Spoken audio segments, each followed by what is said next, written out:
Welcome परिवार, कैसे हैं आप सब।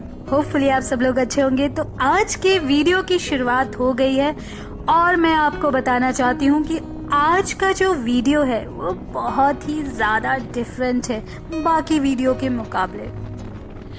अगर आपको नहीं मालूम है तो मैं आपको बता दूं, हम लोग गुजर रहे हैं ओल्ड गोवा हाईवे से और जो कि बहुत ही प्यारा है।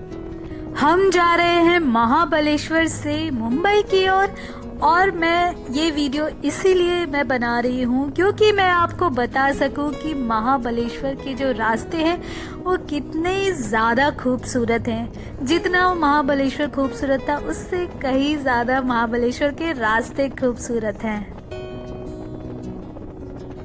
यहाँ थोड़ा सा गलत कह दिया मैंने। महाबलेश्वर तो बहुत ही ज़्यादा खूबसूरत था, उसका कोई मुकाबला नहीं है। जो पहाड़ थे, जो बादल आ रहे थे और ये मॉनसून में जो इसका जो देखने लायक था। अगर आपने नहीं देखा है तो जाके चेक कर लीजिए, जल्दी से जाइए प्लेलिस्ट में और चेक करिए कि महाबलेश्वर मॉनसून में कैसा दिखता है। इस समय बारिश नहीं हो रही है, लेकिन अगर कंटिन्यू बारिश हो रही हो तो यहाँ पे विजिबिलिटी 0 हो जाती है क्योंकि हम लोग जब जा रहे थे उस टाइम पे विजिबिलिटी 0 हो गई थी, कुछ नहीं दिख रहा था, बादल आ गए थे, ऊपर से बारिश जोरों की हो रही थी। तो मैं वही बता रही हूँ कि आप देख के जाइएगा क्योंकि रास्ते बहुत ही घुमावदार और बहुत ही पतली सी सड़क है। बाकी ये वीडियो मैं इसलिए बना रही हूँ कि महाबलेश्वर तो बहुत लोगों ने दिखाया होगा, लेकिन इतने खूबसूरत रास्ते आपको हर कोई नहीं दिखाता है। आप जाके YouTube पे चेक कर लीजिए, बहुत ही कम लोगों ने दिखाया होगा महाबलेश्वर के रास्ते। ओल्ड गोवा हाईवे जो है वो जाने के लिए बहुत अच्छा है, लेकिन मैं सजेस्ट करूंगी आप कभी भी शाम में मत जाइए महाबलेश्वर, दिन में जाइए जब आपको दिखाई दे, रोशनी रोशनी में आप महाबलेश्वर पहुंच जाइए, वरना आपको बहुत दिक्कत हो सकती है। यहाँ मैं आपको एक चीज़ और बताना चाहती हूँ कि मेरा माइक ख़राब हो गया है और मैं दूसरा माइक ऑर्डर करने वाली हूँ, लेकिन वीडियो भी बनाना ज़रूरी था तो इसीलिए मैं सिर्फ फ़ोन से ही वॉइस रिकॉर्डिंग कर रही हूँ। इस वीडियो में मैं आपको बताने वाली हूँ कि महाबलेश्वर अब जाते हैं तो कैसे जा सकते हैं। महाबलेश्वर अगर आपको जाना है तो आप बस से भी जा सकते हैं, आप टैक्सी से भी जा सकते हैं और चाहे तो अपनी खुद की गाड़ी भी लेकर जा सकते हैं।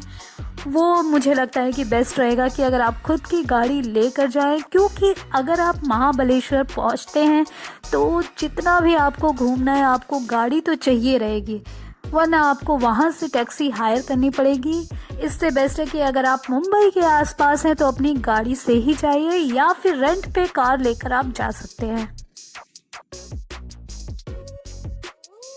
तो अब बारी आती है स्टे की। स्टे का आप देख सकते हैं। आपको मैं ये चीज़ सजेस्ट करूँगी कि अगर आप वहाँ जा रहे हैं तो आप सिटी सेंटर में लीजिए। अगर आपको कोई वाईफाई वगैरह की ज़रूरत नहीं है तो आप कहीं दूर कहीं जाके ले सकते हैं, लेकिन अगर आपको वाईफाई चाहिए तो मैं सजेस्ट करूँगी, क्योंकि वहाँ नेटवर्क तो आएगा नहीं, तो मैं सजेस्ट करूँगी कि आप सिटी सेंटर के आसपास ही लीजिए ताकि आप वहाँ पे मार्केट भी घूम सकते हैं, क्योंकि शाम के वक्त जो मार्केट घूमने में मज़ा आता है ना, वो अपना अलग ही मज़ा होता है। पता नहीं आपने मेरे और वीडियो देखे हैं या नहीं, मैं बताना भूल गई। इस वीडियो में वापस से बता देती हूँ। पिछले वीडियोस में तो मैं बता चुकी हूँ शुरुआत के वीडियो में कि जैसे ही आप महाबलेश्वर के अंदर एंटर करना शुरू करेंगे तो आपका नेटवर्क गुल हो जाएगा, मतलब बत्ती गुल, कोई नेटवर्क वेटवर्क कुछ नहीं आने वाला है। तो जाते समय आपको क्या करना है कि अपना मैप पे सेव करके रखना है आप किस लोकेशन पे जा रहे हैं, और उसको बिल्कुल भी हटाइएगा मत, वरना आपका पहुंचना थोड़ा सा मुश्किल हो सकता है। वो ऐसे होता है ना कि जब रहता है कि 10 किलोमीटर के बाद राइट है लेफ्ट है, तो हम क्या करते हैं कि उसे हटा देते हैं। तो वही मैं कह रही हूँ कि उसको बिल्कुल भी मत हटाइएगा, वरना बहुत मुश्किल होगी, क्योंकि नेटवर्क आने वाला नहीं है जब तक आप महाबलेश्वर के सिटी सेंटर के पास नहीं पहुँच जाते। अब एक बहुत ही इम्पॉर्टेंट बात बता दूं कि महाबलेश्वर जो है वो पूरा ग्रीनरी वाला एरिया है। मतलब आप जंगल ही जंगल है आसपास, तो आपको ज़्यादा ग्रीनरी दिखेगी। तो अगर आप किसी रिजॉर्ट वगैरह में रुकते हैं तो बहुत ही ये नॉर्मल सी बात होगी कि अगर आपके कमरे में कोई कीड़ा मकोड़ा आ जाता है तो बहुत ही नॉर्मल चीज़ है, क्योंकि ग्रीनरी के बीच में है, दूर है, तो ऐसा हो सकता है कि बहुत अच्छा रिजॉर्ट भी हुआ, बहुत अच्छा होटल भी हुआ, तो ये चीज़ कॉमन है। अगर आपने अभी तक मेरे वीडियो नहीं देखे हैं तो जाके चेक कर लीजिए। मैंने कम से कम 15-16 वीडियो बनाए होंगे महाबलेश्वर पे। तो मैंने उसमें आपको दिखाया है कि आप कहाँ कहाँ रुक सकते हैं। बजट रिजॉर्ट भी है, बजट होटल भी है, तो आप जाके चेक कर लीजिए। जल्दी से जाइए अगर आप महाबलेश्वर की प्लानिंग कर रहे हैं तो। अगर आप नहीं भी कर रहे हैं तो जाके चेक कर लीजिए, क्योंकि बहुत ज़्यादा सुंदर सुंदर वीडियो मैंने बनाए हैं जो कि आपको काफ़ी पसंद आएंगे, क्योंकि महाबलेश्वर में बहुत ज़्यादा प्यारी प्यारी जगहें हैं। अब आती है बारी घूमने की। तो घूमने के लिए मैंने बहुत सारे पॉइंट आपको दिखाए हैं, शायद 2-3 पॉइंट छूट गए होंगे। उसके अलावा मैंने सारे के सारे पॉइंट कवर किए हैं। और एक चीज़ और है कि महाबलेश्वर में बहुत सारे पॉइंट है घूमने के लिए। महाबलेश्वर अगर आप जाते हैं तो ऐसा तो बिल्कुल भी नहीं होने वाला है कि आप सोचेंगे कि ये पॉइंट हो गया, ये पॉइंट हो गया, आप कुछ बचा नहीं है देखने के लिए, क्योंकि इतने ज़्यादा पॉइंट है कि आप देख देख कर थक जाएंगे। और एक चीज़ बता दूं कि अगर आप जा रहे हैं तो रेनी सीज़न है इस समय, तो छाता वाता तो लेकर जाइए। और साथ ही साथ अगर आप ट्रैकिंग वगैरह करने का सोच रहे हैं, क्योंकि मोस्टली जगह ऐसी हैं जहाँ पे आपको ट्रैकिंग करनी पड़ सकती है, तो स्पोर्ट शूज़ ज़रूर लेकर जाइएगा। साथ ही साथ एक चीज़ और बता दूं कि मेरे मन में भी बहुत ज़्यादा डाउट था कि कई लोग बोल रहे थे कि महाबलेश्वर जो है वो ठंडी जगह है, लेकिन मुझे लगा कि मुंबई के आसपास के जो इलाके हैं, पहाड़ी इलाके, वो ऐसे होते कि वहाँ ठंड नहीं पड़ती है। मतलब बहुत हल्की फुल्की सी, वो भी शाम के टाइम पे, अदरवाइज ठंड नहीं लगती है। तो मुझे लगा कि वहाँ पे बिल्कुल भी ठंड नहीं लगने वाली है। तो मेरी तरह आप गलती मत करिएगा, आप कुछ जैकेट वैकेट लेकर जाइएगा। और थोड़े बारिश का सीज़न है, अगर आप 2 से 4 दिन तक तो रुकेंगे तो उसके हिसाब से कपड़े भी लेकर जाइएगा। मैं आपको एक चीज़ बता दूं कि अगर आप सिटी सेंटर के पास रुक रहे हैं और आपका थोड़ा ठीक बजट है तो आप ड्रीमलैंड रिजॉर्ट ज़रूर रुकिएगा, क्योंकि वहाँ पे सुबह के टाइम जो बफे होता है बहुत सही रहता है, क्योंकि वहाँ इतने सारे आइटम्स होते हैं खाने में। बहुत ही सही खाना था वहाँ का। और बाकी उसमें जो लोकेशन है पूरा बहुत ही सुंदर है। मतलब हर एक जगह उस रिजॉर्ट का कोना कोना इतना सुंदर था कि आप बहुत सारी फोटोज या फिर वीडियो खिंचा सकते हैं। मतलब वो आपके लिए यादगार रहेगा, ऐसी जगह है।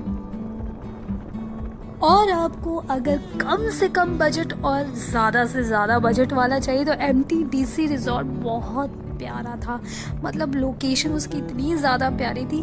मैंने आपके लिए एक अलग से वीडियो बनाया है MTDC रिजॉर्ट का। MTDC गवर्नमेंट का रिजॉर्ट है और बहुत सुंदर था। मतलब ऐसा लग रहा था कि कृष्णा कॉटेज जो मूवी थी उसका पूरा लोकेशन लग रहा था। बहुत ज़्यादा सुंदर था। ऊपर से बादल जो आए हुए थे वो अलग ही सीन था। MTDC रिजॉर्ट के अलावा आप ईश्वर इन रिजॉर्ट जो मैंने दिखाया वो भी देख सकते हैं। शायद मैंने उसका पूरा वीडियो नहीं दिखाया, लेकिन बहुत सुंदर रिजॉर्ट था। बस वहाँ पे जो खाने वाला सिस्टम था वो चीज़ अवेलेबल नहीं थी, और दूसरी चीज़ की नाश्ता भी उतना कुछ अच्छा नहीं था। तो मतलब रहने के हिसाब से ठीक ठीक था।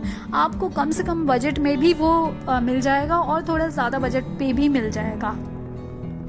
गाड़ी का एक सीन है, बता दूं, वहाँ पे थोड़ा सा गाड़ी की पार्किंग का थोड़ा सा सीन है। तो वहाँ पे जैसे ही आप सिटी सेंटर में जाएंगे तो वहाँ पे पार्किंग का एक स्पेस है, वहाँ पे आप अपनी गाड़ी पार्क कर सकते हैं।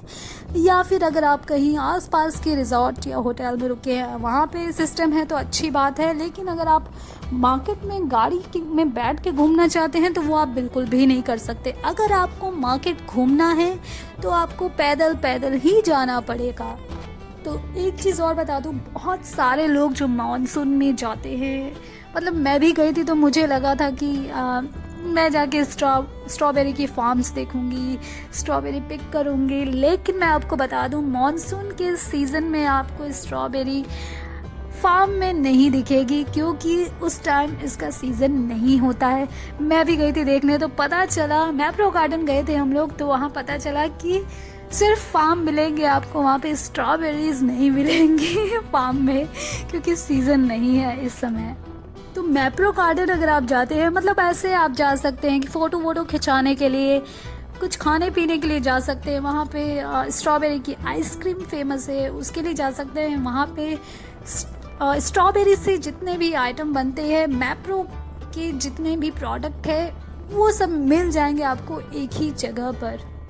एक लोकेशन मुझे सबसे ज़्यादा प्यारी लगी थी, वो थी आर्थर सीट पॉइंट। इतनी खूबसूरत जगह, इतनी खूबसूरत कि मैं बता नहीं सकती हूँ, क्योंकि मतलब वो काफ़ी ऊंचाई पे था। और दूसरा ये कि पहाड़ दिख रहे थे, सिर्फ पहाड़ी पहाड़, और साथ में इतनी ऊंचाई पे था कि बादल आ चुके थे, पूरा बादल बादल। जैसे ही शाम का वक्त होता था तो वहाँ पे सिर्फ आपको बादल ही दिखते, तो इसलिए आपको थोड़ा सा जल्दी जाना पड़ेगा आर्थर सीट पॉइंट अगर जाने का आप सोचते हैं। और एक चीज़ और बता दूं कि आर्थर सीट पॉइंट अगर आप जा रहे हैं तो आप एक पॉइंट नहीं कवर करेंगे, वहाँ पे आपको कई सारे पॉइंट मिलेंगे जिसे आप कवर कर सकते हैं। और हर एक पॉइंट अपने आप में ही बहुत ज़्यादा खूबसूरत था। तो मॉनसून के वक्त तो बहुत ज़्यादा खूबसूरत था, बाकी मौसम में मुझे नहीं मालूम। मॉनसून के वक्त पे इतना प्यारा था, लेकिन जैसे ही बादल आ जाते थे तो सब कुछ दिखना बंद हो जाता था। जैसे बादल छट जाते थे, बादल छटने में ज़्यादा समय नहीं लगता था, फौरन छट जाता था और सीधा फिर पहाड़ी पहाड़ नज़र आते थे, जो कि बहुत ज़्यादा खूबसूरत दिखता था। और वहाँ से आपको सावित्री नदी भी दिखेगी, पूरे पहाड़ी पहाड़, बीच में पतली सी नदी जा रही है, वो दिखेगी आपको। दूसरा पॉइंट जो मुझे अच्छा लगा था वो था एलिफेंट हेड। वो इतना ज़्यादा सुंदर था, इतनी सीनिक ब्यूटी था कि क्या बताऊं। मतलब उसका हर एक लोकेशन ऐसा था कि आप खड़े हो के बस फ़ोटो खिंचा लो, या फिर वहाँ पे चेयर लेके बैठ जाओ और बैठ के बस निहारो उस जगह को। ऐसा खूबसूरत था। मुझे सबसे पहले वही बहुत अच्छा लगा था। आर्थर सीट पॉइंट मैंने बाद में देखा था, लेकिन सबसे पहले मेरे दिमाग में छप गया था, इतना सुंदर था एलिफेंट हेड। तो अगर आप महाबलेश्वर जा रहे हैं तो आर्थर सीट पॉइंट बिल्कुल भी मत मिस करना, वरना आप 4-5 पॉइंट मिस कर दोगे। और साथ ही साथ एलिफेंट हेड, उसको अपनी लिस्ट से मत हटाइएगा, क्योंकि बहुत ज़्यादा सुंदर है। अगर आपने वो पॉइंट मिस कर दिया ना तो आप बहुत सारी चीज़ मिस कर दोगे महाबलेश्वर में। अब आप बोलोगे कि अब मैं हर पॉइंट को अच्छा बता रही हूँ तो क्या करूँ मैं। हर एक पॉइंट बहुत ज़्यादा खूबसूरत था। अब मैं बता रही हूँ एल्फिंस्टन पॉइंट के बारे में, जो कि बहुत ज़्यादा सुंदर था। जैसे ही आप वहाँ पे जो उसके ट्रैकिंग है उसको ख़त्म करोगे तो सीधा आप पहाड़ों के बीच में, और जो वहाँ से सूरज निकलता हुआ, जब हम गए थे ना तो वहाँ पे उस टाइम पे हल्का सा सूरज निकल कर आ गया था, वरना पूरे टाइम बादल ही बादल था। अगर आपने नहीं देखा है तो जाके मेरी फ़ोटो चेक कर लीजिए, मैंने डाला है, बहुत ही प्यारा लग रहा है। और साथ ही साथ आप जाके जल्दी से जाइए, प्लेलिस्ट में चेक करिए पूरा महाबलेश्वर की ट्रिप जो मैं बता रही हूँ पॉइंट, वो जाके देखिए। बताने में उतना नहीं बता पा रही जितना कि आप देख कर पता कर सकते हैं कि वाकई में इतना खूबसूरत था कि नहीं था। बातों बातों में आपसे मैं कहना भूल गई कि अगर अभी तक आपने चैनल को सब्सक्राइब नहीं किया तो सब्सक्राइब कर दीजिए, वीडियो को लाइक कर दीजिए, शेयर कर दीजिए। और मैं आपको बताना चाहती हूँ, अगर आप चैनल पे नए हैं तो बता दूँ कि मैंने बहुत सारे वीडियोस बनाए हैं ट्रैवल पे। ट्रैवल पे तो बहुत सारे बनाए मैंने, शिमला पे, मनाली पे, कश्मीर पे, दिल्ली पे, लखनऊ, बनारस, प्रयागराज और पता नहीं क्या क्या मैंने गोवा पे बहुत सारी वीडियोस बनाई हैं, जाके चेक कर लीजिए। राजस्थान भी दिखाया मैंने, तो जाके चेक कर लीजिए। बहुत सारे वीडियोस आपको ज़रूर पसंद आएंगे ये मैं पक्का बोल रही हूँ। और साथ ही साथ मैंने फ़िटनेस पे भी बनाए हैं वीडियो, ब्यूटी पे भी बनाए हैं, आईफा अवार्ड पे बनाया है, तो जाके जल्दी से जाके चेक कर लीजिए और चैनल को सब्सक्राइब कर दीजिए। और एक चीज़ बोलना चाहती हूँ कि 70% लोग ऐसे हैं जो वीडियो देखते हैं लेकिन चैनल को सब्सक्राइब नहीं कर रखा है, तो आप लोगों से रिक्वेस्ट है जाके जल्दी से सब्सक्राइब कर दीजिए और खुद भी सब्सक्राइब करिए, अपने परिवार वालों से भी करवाइए, दोस्तों से भी सब्सक्राइब करवा लीजिए। वीडियो के एंड में मैं आपको बोलना चाहती हूँ कि मैंने जैसा आपको शुरुआत में कहा था कि ओल्ड गोवा हाईवे से आप रात में मत जाइएगा, अंधेरा होने के बाद तो बिल्कुल मत जाइएगा।